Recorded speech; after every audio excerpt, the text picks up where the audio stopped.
Welcome back to Democracy Nerd. Democracy's been doing so great. We haven't needed to talk to you for a while because it's just going so great. Everything's figured out. And we just thought, but there have just been some recent questions that we thought we needed to revisit. We do like to look at the hidden histories of American institutions, the underexplored, overlooked connections that help create American way of life. And today we're going to look at the hidden history of insurance and the role it played in the founding of America. And if you don't think that's already riveting, you haven't been paying attention. Insurance is pretty fascinating. Insurance is the only business model where the company makes more money the less that you want to use it. They make money when you get the insurance, but they don't actually want you to use it. And how insurance writers help build the United States into the wealthiest country in the history of the world. The hidden history helps to explain why wartime economies result in growth and prosperity in the United States. All sorts of things that you might think sound backwards. To discuss this hidden history of insurance, we're joined by an expert, Hannah Farber. I've got her book right here, Professor of Early American History at Columbia University, which is all smooth sailing right now, just people just hanging out and on the lawn, enjoying academia. And she is joining us today to talk about her first book, Underwriters of the United States, How Insurance Shaped the American Founding. Hannah Farber, hello. Hi, thanks for having me. All right. Can we talk about Columbia? What's happening? we got to at least lay the scene, because you explained when we started, or before we started, that Yeah. I don't have my headset. I can't access my office. I can't even look at the book. Hopefully I remember what I wrote, because campus right now is not only people sitting on lawns enjoying academia, it's sitting on lawns doing other things. What's happening at your school? So right now, for the past, I don't know, week and a half, 2 weeks, a number of students have been occupying one of the prominent lawns in front of Butler Library on Columbia's main quad. This has been controversial. There have been a lot of discussions about whether they're allowed to be there, whether they're allowed to keep other people out, how much noise they're allowed to make, what is an authorized versus an unauthorized protest. But yesterday, the students were given a deadline of 2 p.m. to leave, and if they did not leave, they would be provisionally suspended and some sort of disciplinary process against them would begin. A lot of them chose to leave. A fair number of them didn't. The last thing I read was 50 to 70 didn't choose to leave. Don't hold me to that. In the evening, they moved to occupy Hamilton Hall on Columbia's central campus in the spirit of 1968. And we are all waiting to find out what happens next, because Columbia is setting up for graduation. There have already been a lot of delays in the graduation setup, and if there's one thing that's important in New York City, it is real estate. And so the unauthorized occupation of campus real estate at this graduation moment, with our new president overseeing her first Columbia commencement, everybody is waiting to see what's going to happen. So it feels different than 1968. It involved in the United States seems different. The fact that nobody at school is going to be drafted into some conflict feels different. The role of social media feels different. The prioritization of what is worthy and most needing of a rise in attention feels different. And I am at this point just an old man saying, "Get off my lawn." But Literally. but I'll keep my thoughts brief. Uh, Talking about you. So you're an academic.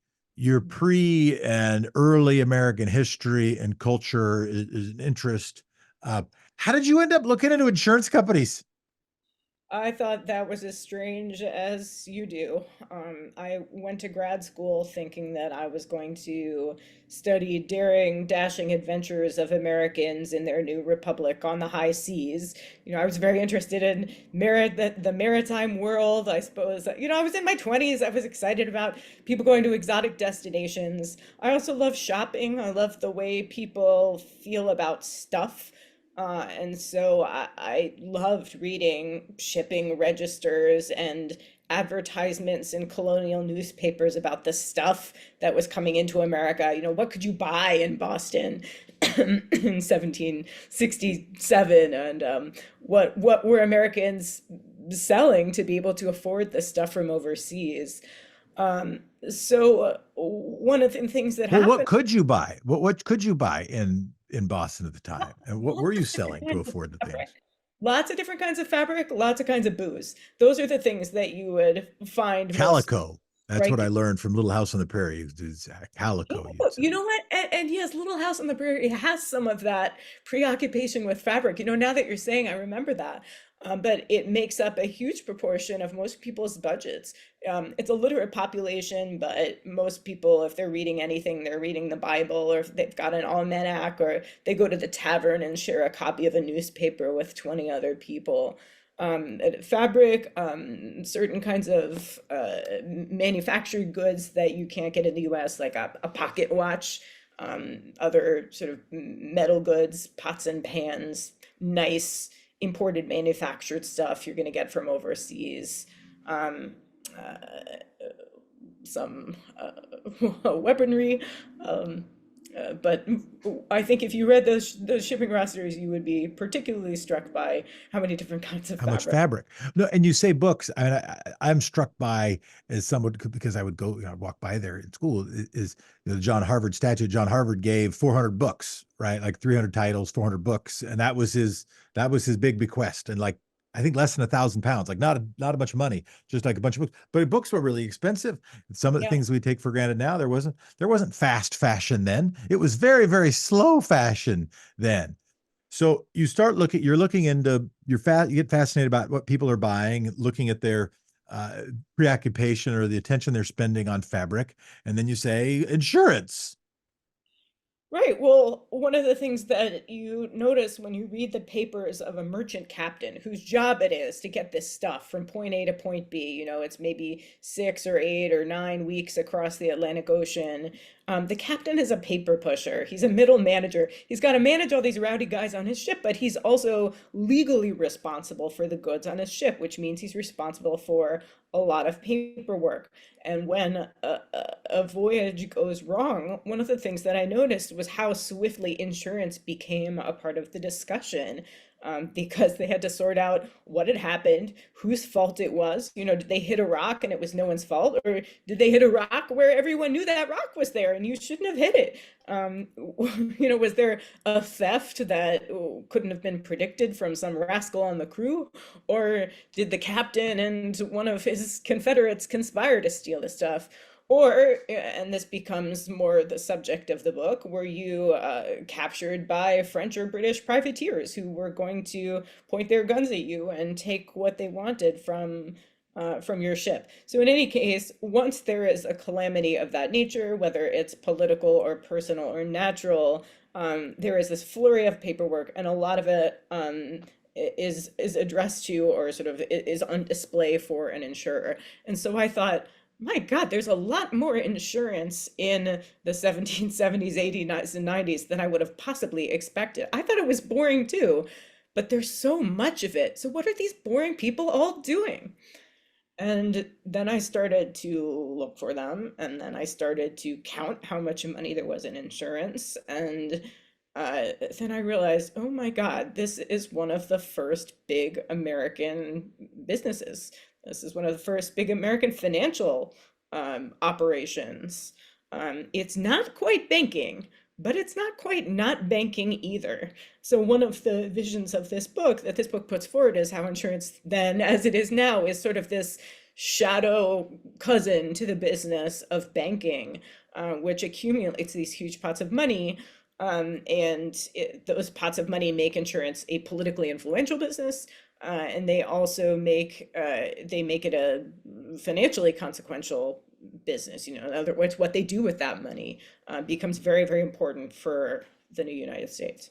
Yeah, Berkshire Hathaway, like Warren Buffett, went into insurance, and it wasn't because he wanted the premiums. I mean, he wants the premiums, but what he really wanted to be able to do was be able to bundle all that dough and invest it in things, and he makes more money off the investments than he makes off sort of the profit of the thing. It's getting the people in the door, and then just trying not to spend too much out in payouts. Right, that's another big part of the insurance industry.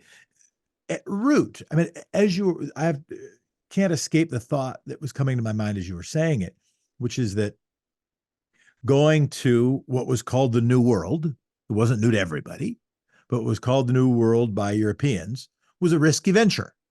And therefore, maybe not economically surprising. I don't mean financially surprising. I mean, sort of in economic theory terms, not economically surprising that who bears the risk, who is going to pay for that risk, becomes a really important question in the risky venture. Are you going to, leave Berkshire, England and move to Berkshire, United States, or wherever the heck they move to?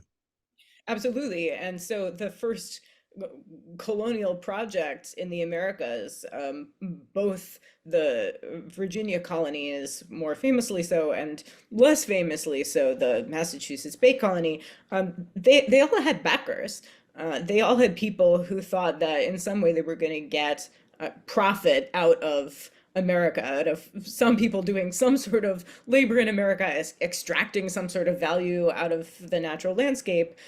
They were putting in money, they were taking a risk, and they were hoping to get a return. So this settlement of the Americas proceeds for a lot of different reasons, for a lot of people in a lot of different places.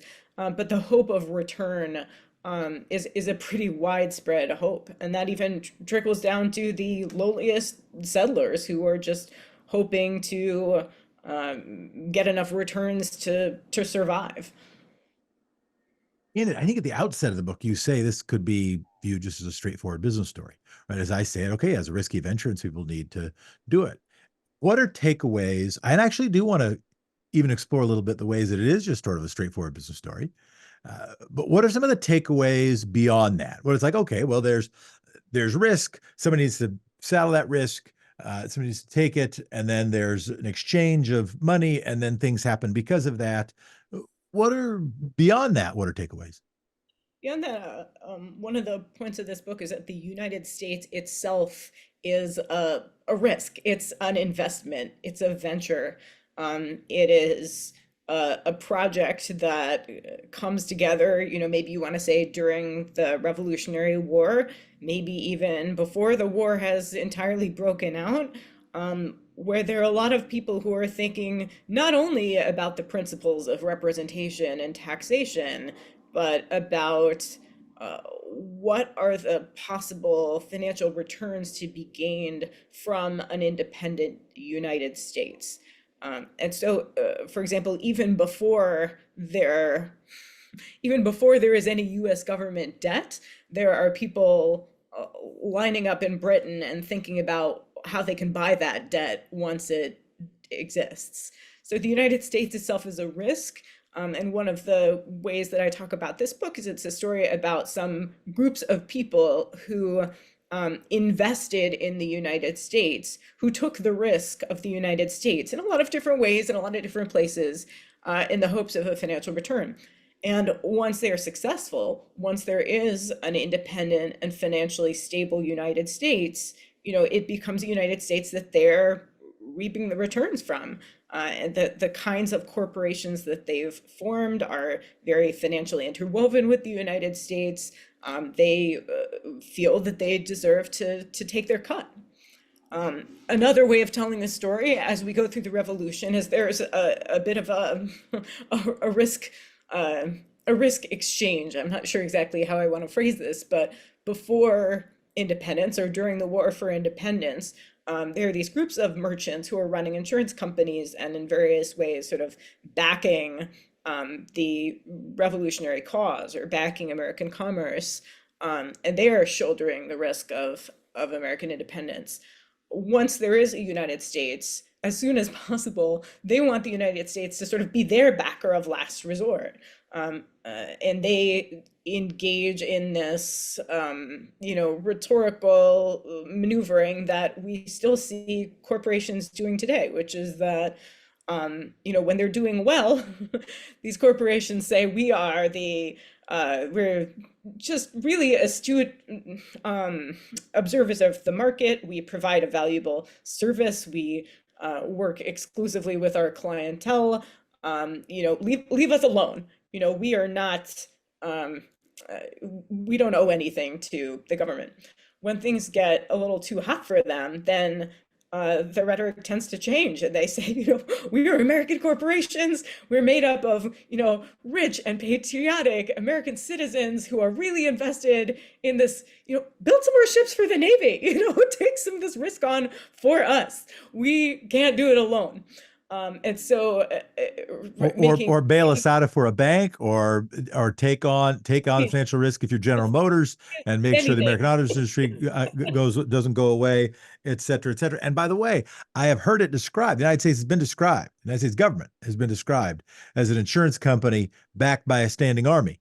And if you look at the bulk of the even now, the bulk of the federal budget, dots I hadn't connected fully until preparing for this, but the Medicare, Medicaid, Social Security are that plus the U.S. military and the national debt. Those are the five biggest expenditures and comprise nearly three-quarters of the federal budget. And three of the things I just said are insurance company. The standing arm is the other, and the other is the debt paying for those other things.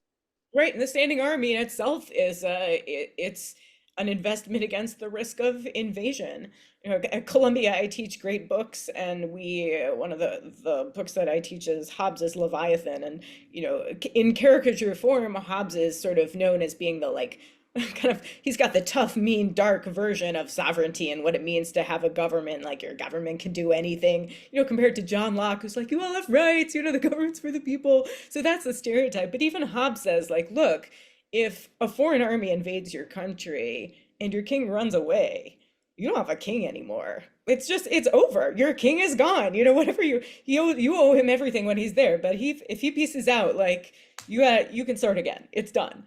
Because they've abdicated this right of protection. So government has been, modern governments, and by modern, I mean the last 500 years, sorry, I'm a historian, modern governments have been in this like risk mitigation business for a very, very, very long time. And so one of the projects of this book is to show how private forms of risk mitigation interact with the public forms of risk mitigation that governments do. And I love that you brought up, federal health insurance as an example of that, because that's a kind of protection from risk that did not exist. People did not make that a problem of the state, of the government, in the age of the American Revolution. So what, what risks is the government protecting you from? In the 1770s.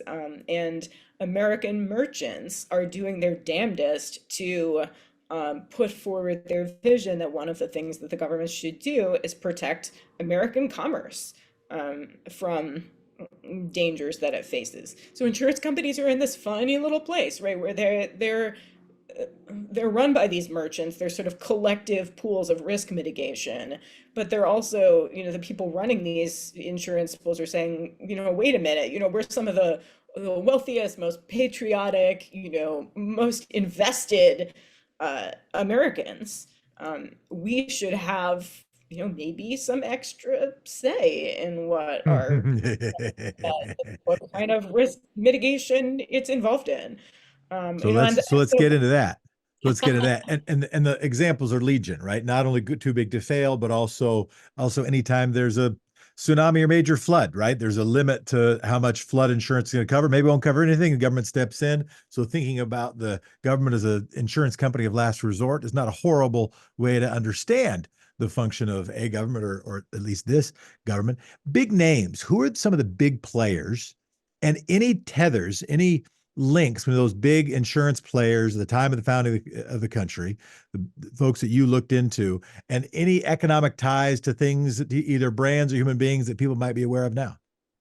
When I started this project, Alexander Hamilton was not nearly as famous as he became soon thereafter. Hamilton's an insurance company lawyer. He hangs out in New York. You know, if you watch the Hamilton, the musical, when he comes out with his fancy green velvet jacket in the second act, symbolizing that he started to make a lot of money. A fair amount of that money is serving as a insurance lawyer. Insurance law is, I know it sounds even more boring than insurance, right? Insurance law is this incredibly lucrative line of legal work in, very early in the history of the United States, because the United States has, one of its principal assets is its incredibly, outsized merchant marine.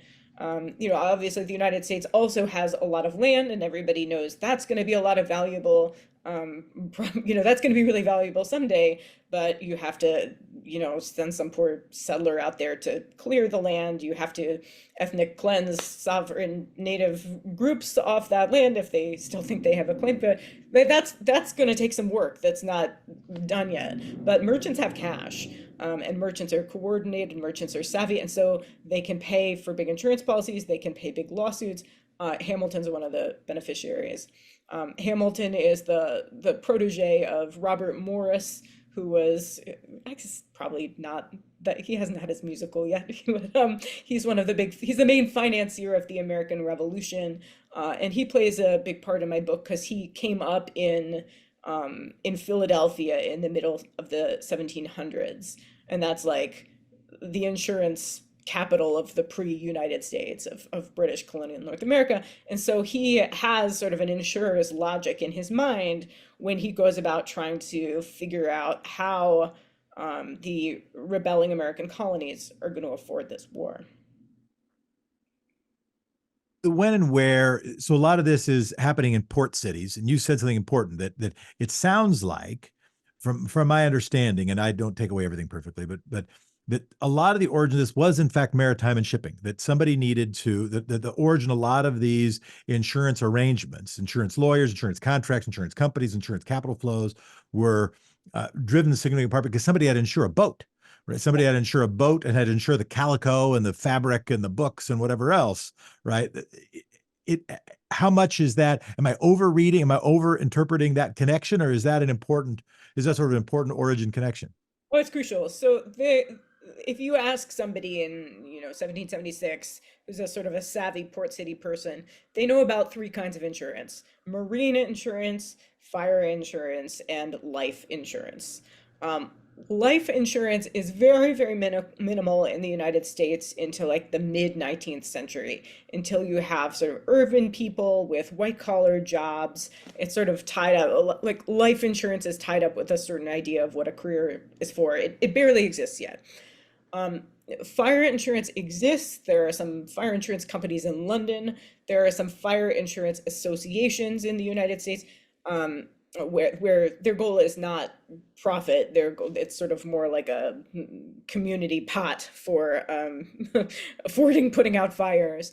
But the big business, the big form of insurance by far in the age of the American Revolution is maritime insurance, the insurance of shipping. And that is a very, very old business, the insurance of shipping. In some version, you can find it dating back to Roman times, because like, why wouldn't it exist? Modern insurance, is sort of most plausibly pinpointed to sort of the Italian city-states of the 1400s, like Genoa and Venice, places where merchants are doing high-value, long-distance trade in a politically splintered landscape. Those are places where it's really important to develop networks among merchants where they sort of trust that they're going to be financially accountable to each other, and where things can go very, very wrong. So by the age of the American Revolution in the United States, you have this long, intricate body of quasi-law. It's not really law, but a sort of merchant practice bordering on law. I'm happy to talk about that more. That sort of gives people a general understanding of how the insurance of shipping ought to be done, how it is generally done. And one of the big arguments of the book is that that general understanding of how this insurance ought to be done is a big part of what makes the business so powerful. It's a knowledge business as much as a money business. What do you got to know? You have to, so the principle of maritime insurance in the 18th century is that the insurer it is as if he is on the boat, um, on the ship, I should say.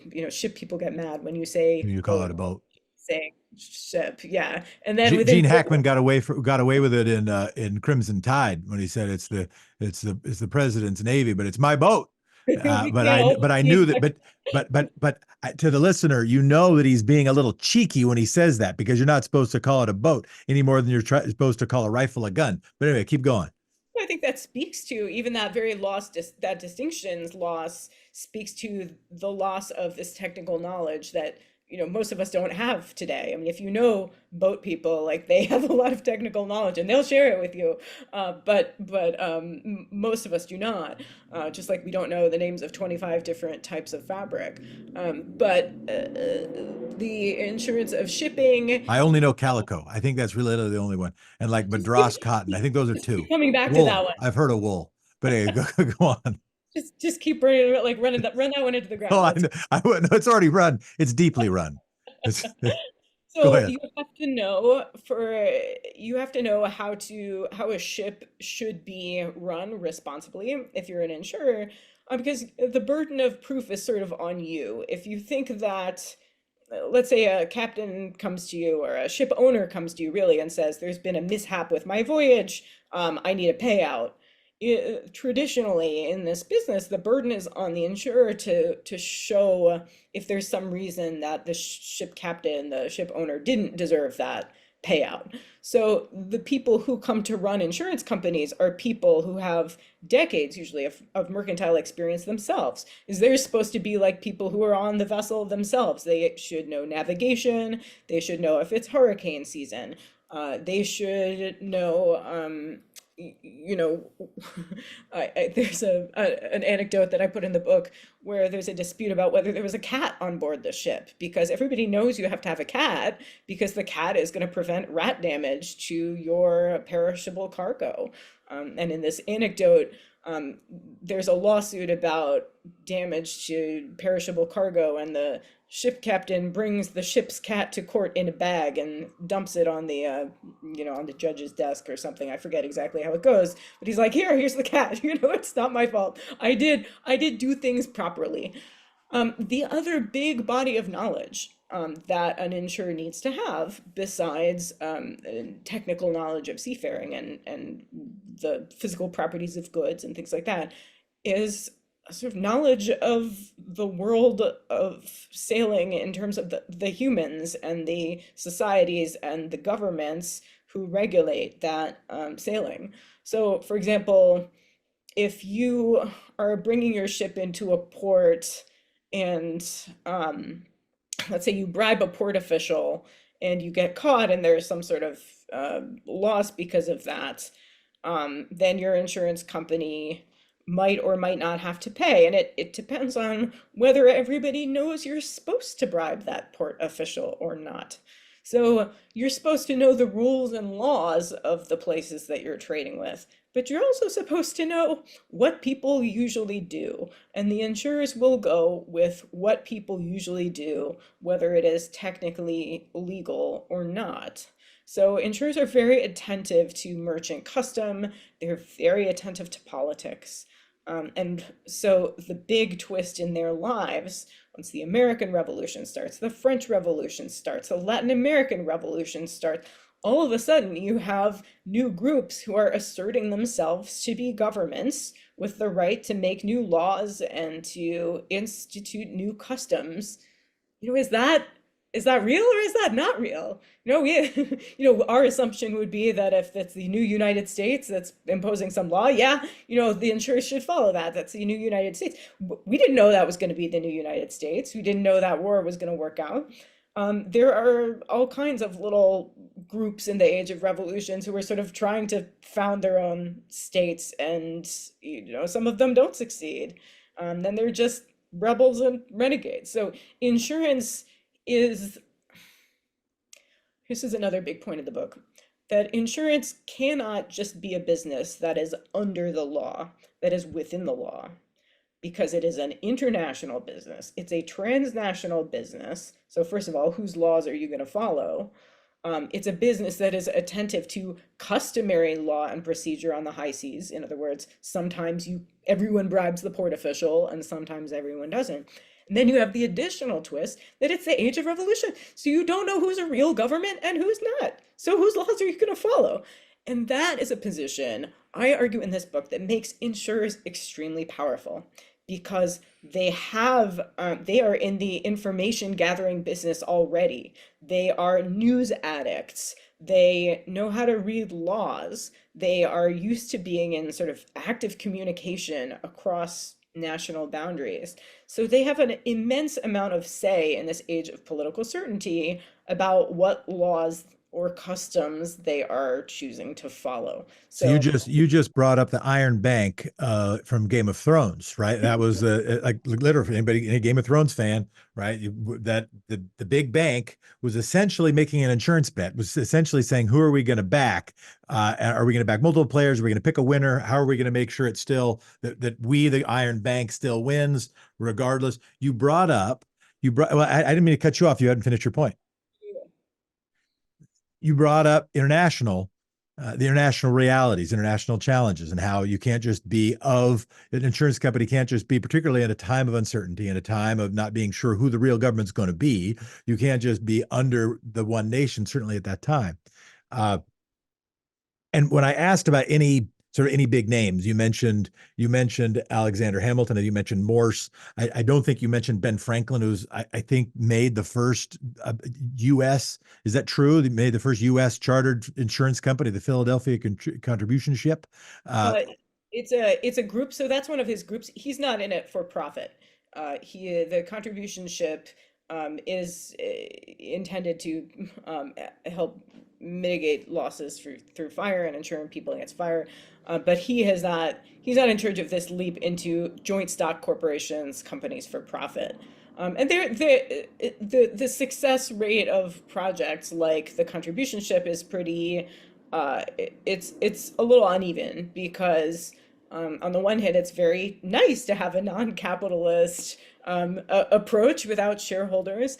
On the other hand, because groups like the contribution ship don't keep that much money on hand, they can be a little bit at a loss if there is a big fire. And not only that, but they can be at a little bit of a loss when they come to collect additional premiums from people and people don't want to pay up. Yeah, no, it's the argument for government as an insurer, right? That nonprofit insurance company sounds great, but has capital challenges. One could imagine, a multi-billionaire bequesting enough to have a nonprofit insurance company that worked, and it would have a better loss. One of the horrifying things I learned when I learned about insurance was, and I already gave it away. I gave away my viewpoint when I said horrifying, but I was in a cab with a delightful couple who owned an insurance company. They were going to their very nice place in some darn coastal town, and we started talking. We had a long cab ride, and so we had real time to talk. And I'm curious, ask questions, and I asked about what they did. They ran an insurance company, and I said, "So how much?" And after many questions, after much discussion, I said, "How much do you guys pay out in premiums to share your business?" And I will never forget this quote. They said, "Well, the regulators like us to keep about at least a 30% loss ratio, and we'd say pretty close to that." And I said, well, "What's a loss ratio?" And they said, "Oh, that's the amount that we pay out in premiums." And I said, wait, you call that the loss ratio? Like, not the benefit ratio, not the service ratio, not the reason you're in business ratio. And then I realized, oh no, it's not the reason they're in business. And so that meant that 30%, compare that to Medicare, Medicaid, which is fractions, single points, not tens of points of that. So that's the argument against sort of thinking about insurance as primarily a way to drive profit. Because again, if I go and get a hamburger, the incentive of the burger maker is that they want me to eat another burger. But insurance company just wants me to buy the burger. They never want me to eat the burger. And that's the argument for the nonprofit insurance company. You just made the argument against it. The argument in favor of the government is, well, the government has capital, and the government can also make people pay up. And it works pretty well. I want to stick on this international, or at least touch on this internationally before we move on. But it seems like the early insurers couldn't have all been based in the United States of America because the United States of America didn't exist yet. So who are these early insurers that were insuring stuff in the United States, in the soon to be United States of America? Um, so before independence, some Americans do insure at home, and they are not generally allowed to form corporations because the British government frowns for the most part on uh, joint stock corporations being formed in the colonies. That's problematic for them in a bunch of ways. But they sometimes Why? form Because then they can't run it because it's like a sort of Putin because a kleptocracy. corporation, because they know perfectly well that a corporation is a capital accumulation tool, and it could be it's a power base, and it could be put toward all sorts of ends. So Yeah. just in general, they tend to be against them, though they can be individually allowed. But Americans insure one another, and again, these are usually the most informed and well-off sort of little groups of coastal merchants who form their own insurance groups, and sometimes they even call them companies, though they're not incorporated. It's just Mhm. sort of this machinist of language in the Yeah. 1700s. And so they're pooling their risk, and they're pooling their risk informally, I would say. There's no sort of legal life to their company. It's just a group of guys. Sometimes they share some letterhead. Sometimes they sort of give their money to a broker who handles all of it for them. And they generally insure each other and other people in their towns. And they can be more or less insular. It really depends. They also can buy insurance from London or from any port city where they do a lot of business. And in fact, in Europe, financial services tend to be cheaper, especially London, especially Amsterdam, these financially sophisticated port towns, just like you could get a loan cheaper there than you could in colonial North America, right? They're just more active, busier capital markets. So Americans can do that, and they tend to do it during times of disruption. What really prompts Americans to form insurance companies, I argue in this book, is not independence per se. With independence, they go back to insuring in London. Lloyd says, no problem, we'll have you back, like no harm, no foul. Like everybody's happy to go back to doing business. But the formation of US financial markets, the marketing of US securities, the creation of the early US stock market, bank corporations, all of a sudden, it seems like once there are US securities to buy, that really inspires the forming of a lot of corporations because the corporations can hold US financial securities, and then they have this sort of reassurance of income from US government securities, and they're doing whatever they're doing, like running an insurance business. Like you said, that's risky. It's nice to have the buffer of a safe investment. Now, are US securities a safe investment in Yeah. 1791? Right? I mean, it's like it's in this transition period. Everybody's excited about them. Always Um, been on America. yeah, I mean, there are a lot of things that are riskier investments, that are harder to do. So there is this big, rush to purchase U.S. securities. And the first American insurance companies are the biggest institutional owners of US securities, in partly because there's hardly any other institutions out there. There are banks, they start to form banks pretty quickly, but banks are mostly lending their money to merchant customers. Insurance companies are the ones that have this like big pool of capital. They have to do something with it, right? So they invest in the United States. They buy federal securities. They would buy state securities, but it turns out there don't end up being that many of them on offer just from the way the US develops. It's not till like 1820s, 1830s that there's a lot of state debt out there to buy. So insurance companies form really fast because you have these coordinated, organized groups of merchants who are ready to incorporate. They get their incorporations, they invest very fast in federal securities. They also invest pretty fast in banks, and we could talk about insurance and banking if you want. But they're sort of up and running very quickly. And so there's this great moment in 1810 that's in the book when there's a sort of a parliamentary inquiry in London, where they're mad about the British insurance sector for various reasons. But one of the things that come up is they're like, where did all our American clients go? And in 1790, even sort of right after the revolution in 1780s, we had a ton of American clientele, and now people are estimating that 19 out of 20, American insurance dollars spent are spent at home on American companies. Like Britain lost the vast majority of their American insurance business, and they're sort of miffed to find that out. But there's like this sort of massive, I guess I don't know if you'd call it repatriation, because a lot of the capital is being invented in the early United States.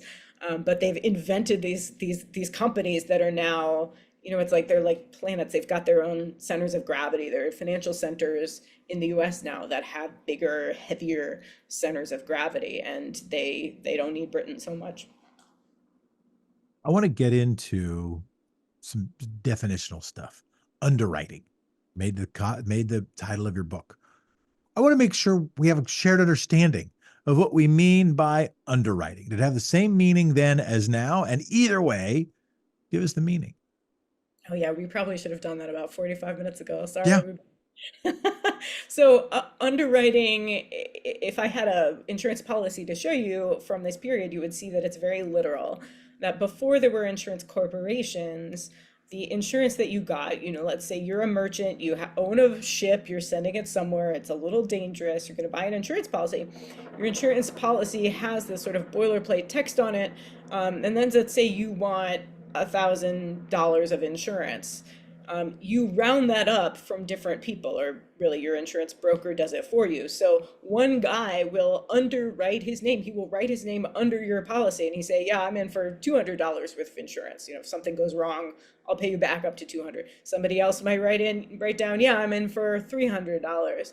So these people split the premium. And then if they have to pay out, the broker has to go to them and say, you owe the merchant, he suffered a loss. So they're literally writing their names, they're underwriting the policy. And so that term broadens, and people speak of underwriting a voyage, being the person or the corporation or the group of people that takes on, that shoulders the risk of the voyage. The voyage is on them. If something goes wrong, it's on them. So I use the term underwriters in the United States because the term underwriting broadens still further.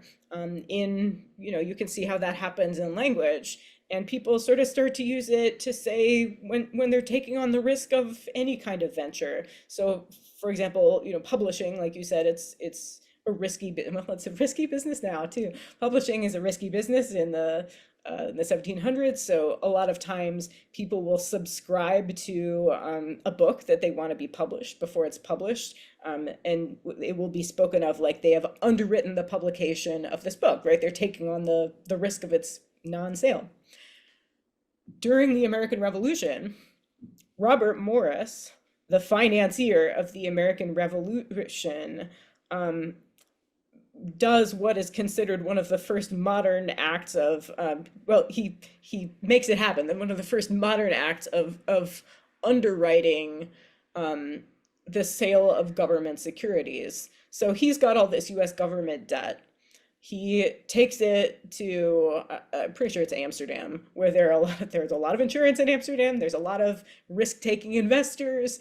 And he's supposed to try to sell US debt to them. So what he tries to do, he tries to get the Dutch government, he tries to get rich guys in Amsterdam to underwrite the sale of US bonds. In other words, to take on the risk of their non-sale. Like Morris doesn't want to be on the hook if these bonds don't sell. He doesn't want to go home with them. He wants somebody else to take them or to take the risk of, if their value goes down or something like that. So underwriting sort of spreads from the insurance business to the sort of idea of backing a risky venture, and then during the revolution, it spreads into this like modern practice of taking on the risk of marketing other forms of financial securities. Hope that's not too technical. No, it's helpful. It's helpful. And so Robert Morris is a founder of the Bank of North America, not to be confused with the Bank of America. I think that rolled up and is now, after various acquisitions, is a piece of Wells Fargo. As I think that's at least what my cursory research demonstrated. It's fascinating to see how some of these corporations continue to live. And in fact, the Insurance Company of North America, which is the first joint stock insurance company in the United States. It was founded in Philadelphia. It's now part of Chubb, I think. Oh, wow. Okay. All right. All right. So, So all it's right. still alive, and its books are preserved by Chubb's corporate historian in Philadelphia, and you have to talk to their lawyer if you want to go research them. So I have some sense of why it mattered then. Okay. Why insurance mattered then. You've made that case. And the United States wouldn't have been able to take all the risk, or it's unclear how they would have been able to take the risk, but for so these insurance folks, and whether it was Ben Franklin on the nonprofit side or Robert Morris on the for-profit side, and both of them ended up in the Continental Congress. And the why does it matter now? Why is it particularly important? You wrote the book now. Uh, how does this help us understand our democracy better, or what should we glean from it, or what's happening now that just has echoes? We should be aware of those echoes. It's a great question. So I started writing the book after 2008, when a number of historians sort of became interested in finding new ways to write about financial history or economic history, however they want to talk about it. There was a feeling that the discipline of history had ceded too much of the conversation about money-ish stuff, and I use this as a very technical term, money-ish stuff, to the discipline of economics, which used a lot of numbers, but had was was seen in some ways as having, not made the world entirely clear enough to explain why the crisis in 2008 had happened. Anyway, historians say we're going to take this back. We're going to take a look at all this. Belatedly, I realized that I was part of that movement to try to say, like, let's understand some of these numbers, but let's also understand the cultural power of financial institutions. Let's understand the relationship between economics and politics. So one of the underpinnings of this book is the idea of political economy, which is, sorry, it's this democracy nerd. I'm just going to say it's a nerdy topic, but now I just looked and I saw it's democracy nerd. I'm not going to apologize. But the way that a lot of historians are now using the term political economy is as this sort of catch-all term to insist that the economy is not separate from power parameters. Yeah. That there is no free market because, on the one hand, markets are determined by force, by political power. They're also shaped by culture, by the things that people value. Economists will talk about scarcity, and that's their toolkit. But the historian's toolkit also includes how people make meaning, and what's valuable has to do with what people make meaningful. So one of the sort of biggest sort of there are no free market. Market's expensive. It's expensive. Everything takes all kinds of stuff to make it happen. I live in New York. You don't have to tell me everything is expensive, but a lot of things, if you chase them back, they're expensive for reasons of power, for political reasons, or if they're suspiciously cheap, right? Like fast fashion, everybody talks about, why is that so cheap, right? It's not that things are magically made more efficiently in fast fashion, right? There is sort of different tariff conditions, different political conditions that make that possible. So I'm part of like this really big movement and sort of exploration project of historians to think about the stories that we can tell that show how politics and economics are connected. Now, if we take that more specifically into the insurance realm, one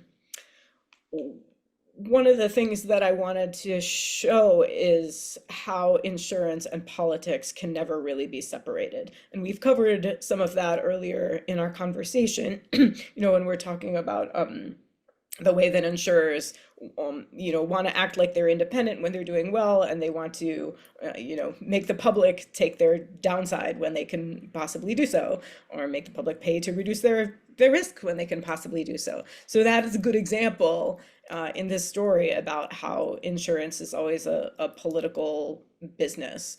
And how it sort of goes in and out of public attention, partly because it does seem so boring. And there's an episode in this book where some insurers are some merchants are trying to fend off charges that they are price gouging, during the American Revolution, that they're charging too much for imported goods just because they're greedy. And the way that they fend off these charges that they're price gouging is they blame it on their insurance. They say our insurance is really expensive, and they put the calculations in the newspaper. Now, I've been studying this for years, and it took me many hours to understand these calculations he was putting in the newspaper. I actually worked through it with an insurance actuary who wrote his own article about it. I can send you later if you want. But so the idea that anybody reading this newspaper in Philadelphia in 1777 or whatever was really, going to check their calculations and go, ah, yes, the math is right here. Nonsense, right? They're using these numbers to intimidate. They're using these, like, numbers are a sign of expertise. They're saying, we've got this, stay away, stay out of our business, and then that's the insurer's argument all through No, the Napoleon. and team owners have been doing that in negotiations with players, and doctors You do it numbers guys. do it with medical malpractice and say, oh, the reason that healthcare is so expensive is because of we have malpractice insurance or other kinds of insurance. We have to pay the premiums. No, it's a game as old as time. I didn't know it was a game as old as time, but you just told me it was. Yeah, and it's not that they're like it's not that they're telling flat out falsehoods. It's Yeah. that but the world that we live in is a world that's partly of their creating. And so, one of the messages of this book is that understanding it is one of the first steps to unraveling it. I believe that the world is complicated. I don't think Robert Morris or Alexander Hamilton are good or evil. I don't think corporations are good or evil. I think corporations have certain tendencies, and they have certain ways of acting and within a democracy. And if if the corporations are going to do their part, which is to accumulate capital, and citizens have to do their part, which is this learning, monitoring, understanding these financial aspects of our society that tend to float along without notice until moments of crisis. And there are so many political issues going on right now in this country that have to do with insurance. There's our endless debate over, health insurance. There's climate change and the way that insurance markets are collapsing in places like California and Louisiana right now. And the conundrum that this has left for state governments. Do you coerce corporations to stay? Do you start your own state-funded insurance? Do you do the really hard, nasty thing and tell the citizens they're out of luck? Well, they're the ones that voted for you, so you might not want to do that. You could get in trouble. The way that Houthis capturing international trading ships have still sort of snarled up global trade. Um, uh, all of these stories that show that, that our world of cheap, globally transported goods, we learned this during COVID, and it doesn't take much to learn it again, how quickly it is for that world to sort of pile up in a traffic jam and a political crisis. So these are all insurance related stories that are absolutely active today. The one that I never cracked, and I also, I had to finish this book. I have to get tenure. I have to move on. It's the story of contemporary reinsurance, which I wrote in the book is the business that most resembles to me, I think, the marine insurance of the age of revolution. It's transnational. It's very quiet.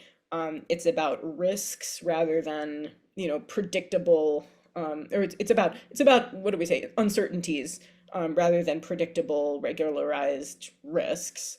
It's not actuarial, and it's about the ultimate unpredictable thing, which is human politics and human societies and their unexpected changes. So I see these. So a reinsurance company, is that the company that insures the insurance company essentially? The insurance company, right? Yeah. So they take on the much smaller risks of much bigger catastrophes.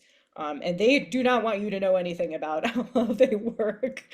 In fact, my favorite thing that I was learning about reinsurance in this book, I'm like, I have to stop. I'm not writing about the 20th century. They're like annual conferences in Bermuda. It's like in this really old international trade hub. The other place they made is Monte Carlo, which is like famous for gambling. So, gambling and like international trade, Oh, like you've that. got to do this follow-up. You've got to do the reinsurance codicil or the reinsurance sequel. I don't want to get murdered, man. Like this is like really big business. This is like Pelican Brief stuff, man. Like I'm not I'm just a historian, but you got some gumshoes out there, send them my way, and we'll talk about reinsurance. But Was there stuff in your look of because you said a number of important things. One of them is that we can't disconnect economy from power, yeah, and we can't and the a look at the connection between insurance companies and the practice of insurance and the origin of the United States and the practice and founding of the United States of America is one of the best examples there is about how inextricably linked money and power are. That business school and politics school are sort of falsely put into different buildings, yes. and that these things are closely linked. And even in your discussion of marine insurance, you're even sort of saying, well, they kind of operate as their own government, right? They have their own sort of rules and they have their own sort of ways of extracting what they need to extract and enforcing what they need to enforce. And because well, it's maritime. Nobody knows that stuff. Right, it's And exactly. It's our own thing. Don't get in our exactly, thing. it's just maritime. And when you started looking into reinsurance, is there stuff that ever scared you? And I don't mean I don't mean Pelican Brief, somebody calling you on the phone, but was there anything you ever read that said, oh, that's interesting. That is a manifestation of power that people might not be aware of. That is a way that is leveraged. When you say how insurance companies impact the United States, how do they leverage that power? Is it just, they lobby, they put in stories in the newspaper and they make campaign contributions, or are there other ways they leverage power? Well, I think we don't know how these sort of highest level managers of the world's risks are allocating and assessing those risks. I don't think there's some, giant sinister conspiracy where they've got their fingers in, every company around the world or anything like that. But there's a lot that we don't know that operates in counterpoint to politics, which is supposed to be public. But the way, this sort of top level movements of some of these information gathering, risk assessing, entities are not really within the scope of, they're not really under a government. And that was true in the age of revolution. And that's true now. I don't think that makes them evil. I don't think there's necessarily some evil conspiracy. But if we're operating as a democracy, we need to understand what it is that we control and what it is that we don't control, what is within our purview and what is not. And if there is something that is not within our purview that might really affect us as citizens, then we need to do the work to find out what it is and what the risks are to us, right? So I'm trying to sort of shed light on this whole landscape of the interconnected financial world that goes beyond sort of what we see from here in the United States. And that in a way is one of the big messages of this book, that there's a financial world operating. We have some effect on it. It has some effect on us, partly national, partly not. Let's learn. I just looked up the top 50 global reinsurance groups. I think is 1,000 million is a trillion. Is that correct? Or is 1,000 million a billion? Then we get to billion. Then we get to a trillion. Then we get to billion. So Munich Reinsurance Company is the biggest in the world. And so that says it's 51,000. So that means $51 billion that they have in reinsurance premiums written, if I'm reading and doing that arithmetic correctly. Hannah Farber, never heard of them. Swiss RE Limited, haven't heard of them. Canada Life, haven't heard of them. Canadian Insurance, Berkshire Hathaway, have heard. Score, Lloyd's, heard of Lloyd's. China Reinsurance Group, haven't heard of them, but I don't live in China. I don't live in Switzerland either. So as they, what I heard you say is we don't know all how they leverage power. When we think about, if you had a takeaway, in addition to the takeaway that money and power are linked, that financial realities that the wielding of economic power is the wielding of political power, and impacts it even in more traditional ways of understanding political power. Other key takeaways we've missed, things I should have asked that I failed to. I think you've done a fabulous job bringing out some of the core points of this book. I think, another sort of maybe more consoling message of this book is that the history of the United States is often told as this moment in which, in the revolution, there's this moment of sort of pure potential of democracy, and then, we thought all people were equal, and then, oh no, it turned out, we weren't freeing all the slaves, and the money guys stepped in, and the sort of reactionary forces took over. And I'm saying, look, the forces of the financial world are there all along, before, during, and after the war's end. And that doesn't mean that that they're unchangeable. It's just, if there's no moment of pure democratic possibility separate from money, then just, oh well, like any moment that we live in is a moment when we could potentially make major changes. Um, And it doesn't make it less important. It doesn't make it less virtuous to try to see where is that tanglement helping and where is that tanglement hurting? Where is that advancing the common interest and where is it manipulating the common interest in a way that is not to the common interest? It doesn't make that question less important. In fact, I would argue it makes it more important yeah. to understand this stuff. And we need to make sure the democracy nerds aren't only humanities nerds, right? That we actually think about the sort of tug and pull in physics of economics and finance and banking and insurance, et cetera. And a lot of the synapses I wouldn't have connected but for talking to you, which I really appreciate. Although my white privilege belied something, I didn't ask about slavery. I have to imagine that in terms of assets that were considered, in terms of risks that were considered, how did slavery? It's different than banking. I know that in banking it's a straight line to evil collateral when we talk about the early days of banking. But how did the insurance world touch one of America's biggest businesses? Um, so I read about the 18th and the early 19th century, before the sort of big domestic movement of slaves in the United States into the Deep South, and the sort of before the rise of the Cotton South and the reentrenchment of slavery there. During the 18th century, British insurers were very important to the slave trade, because slave trading was a particularly risky form of commerce. The risk of insurrection was always there. The sailors who were in the slave trade, I mean, it was like a dirty, unsavory world, and everyone knew that at the time perfectly well. And so there are a lot of sort of consortiums that in Britain and Liverpool and the slaving towns that ensured the slave trade. There's a project going on at Lloyd's of London right now to uncover their historic connections to the slave trade. And it's a bit frustrating because Lloyd's itself doesn't have an extensive archive because it's not a corporation. People like brought their papers to Lloyd's, they're individual operators, then they go home. But you can look up on their website and see some of the work that they've done so far to uncover that. There are a couple hot spots in the early United States where slave trading is happening, like Bristol, Rhode Island, and Charleston, South Carolina, and places like that. And there are insurers who are insuring the slave trade there.